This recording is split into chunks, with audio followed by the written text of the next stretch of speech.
So since January, we've seen, like I said, over 600 vaults, but also very excitingly, we've seen a very nice growth in the TVL. So we peaked at around $111 million in TVL last week.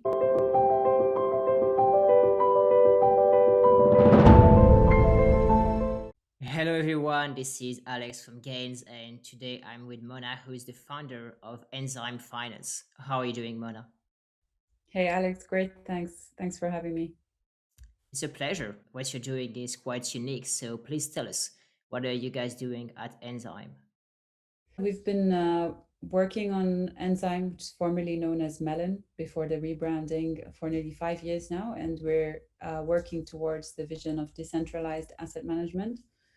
So the idea of really democratizing finance and being able for anyone to build, scale, and monetize an investment vault in crypto, and also for people to be able to access those strategies easily, being able to participate passively and earn returns without having to incur the day-to-day gas costs and without having to be 100% on top of DeFi because we know how hard that is these days. For sure, so try to give us an idea of the scale. What's the volume of funds on the platform? Are there known people that provide strategies, for example? Yeah, so anyone can set up a vault. So we have around, I think, more than 600 vaults since the January release. Really, Enzyme traction has really started since the V2 release, which we did at the end of Jan, because it opened up a lot of new features and possibilities for people. Now, from within a vault, you can not only trade, but you can deposit to AMM pools, you can farm, you can lend, you can stake, you can soon also do borrowing and much more. So we have these possibilities, and I think people got really excited about how composable the vault is and how much you can do from within there. So people have described Enzyme V2 as sort of a yearn factory where you can build anything you want to do and then attract your network to deposit into the vault. And then you can monetize your performance by having a fee, any kind of fee you want embedded into the vault strategy. So since January, we've seen, like I said, over 600 vaults, but also very excitingly, we've seen a very nice growth in the TVL. So we peaked at around $111 million in TVL last week. We continue to see a lot of interest and a lot of new people asking about the protocol every day. Awesome. How do the fees work? Is it 220 like classical funds? So anyone creating the vault can basically decide his or her fees. It's super easy to customize. It's like literally less than a minute to set up a vault, shell. And in those steps, you can customize. Do you want a management fee, a performance fee? How much do you want? How often do you want to be able to claim them? You can also customize things like having a whitelist if you want to have a whitelist of depositors. Like maybe you just want your friends and family. Maybe you want to have it open to everyone, and you can create rules around deposits, redemptions, risk, anything really. It's all provided with a nice and easy to use interface, so it makes it pretty easy to customize your own vault and deploy it very quickly and very cheaply. So it's pretty cool, right? Right now you have more than 200 assets that people can play with. Are you going to keep on adding more assets? Yeah, I would say the number is probably closer to 250, 260 today, actually, because for exactly that reason, we're adding new assets probably every 10 days. Just this morning, we were reviewing the next batch, which will be releasing all the Yearn vaults as part of our asset universe as well. All right. And you guys have a DAO as well. Any interesting upcoming proposals coming? We are excited. I don't know if you saw one of the latest proposals by a community member to integrate Pool Together into Enzyme. I think that could be a really interesting use case, like farming Pool. So we're super excited. He received a grant for that, and he's been working on it. We've also decided recently to sponsor HackMoney, the Minority Ventures hackathon. So we're super psyched about that and some of the projects and ideas that are coming out of those two hackathons, which are happening right now. Cool. Is there anything else you'd like to mention? Anything spicy, interesting? Any maybe remark about the space in general?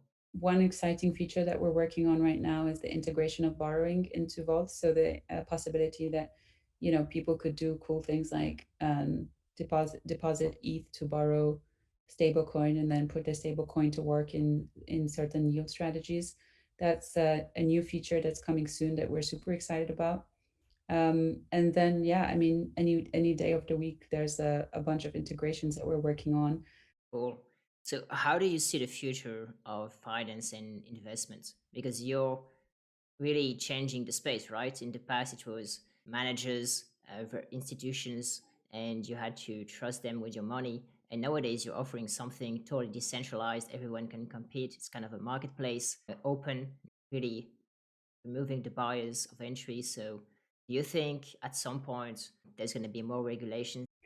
I think it's possible that regulations make things more difficult going forward, but I hope not because it's still a very young and nascent space. And I think it's great to give people the freedom to experiment and play around and generate enough data before we rush to make regulations without the right information. Like, what are we regulating today? We don't even know if there is a problem and what that problem is. I think that it's important to let the space innovate, to let the space expand. I don't think we're really reinventing the what. Like, everything looks and feels quite similar to centralized finance in the sense of, we see derivatives, we see perpetuals, we see futures, we see synthetic products, etc.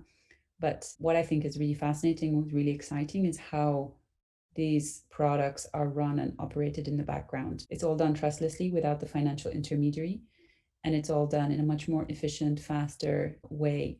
And I think that's really the exciting part of how finance is being transformed. It's not the what, it's the how. It's all being done digitally, automated, much more efficiently, transparently, and without the need for all these clunky intermediaries. Cool. Can you please tell us a bit about yourself, your team? If we can trust you, who you are. My background is in traditional finance. I started my career age 19 on the trading floor at Goldman Sachs. I was a market maker and prop trader there for nearly 10 years. And then after that, I went to work for one of our clients at a large hedge fund. I managed a long short equity portfolio there for 4 years. And then the next thing I did was I was offered some seed capital to launch my own long short equity fund. I had $30 million assets under management, which sounds like a lot of money probably to most people, but in asset management, it's like nothing. I was kind of taken really by shock and surprised that year because I never appreciated how many people it takes to run a whole asset management process end to end. And what that really, when you work at a big house like Goldman Sachs or a large hedge fund, you don't see that because your goal, they put you on the front of the office, and the only goal you have is to make the trades and the investment decisions. They make sure that everything else is done for you in the background so you can make the best trading decisions. But in the real world, when you're not in one of those big, kind of larger institutions, you have to do all the operational administration yourself. And that was a real eye-opener for me because for the first time in my career, I learned how the engine of asset management works and how finance works. And that really, I think, set me up quite nicely for the vision I had, a few months later when I founded Enzyme, or Melon back then. Thanks. That was quite interesting. I'm quite curious about how much you raised and how much money you still have left because we don't know if we're going to enter a bear market or what.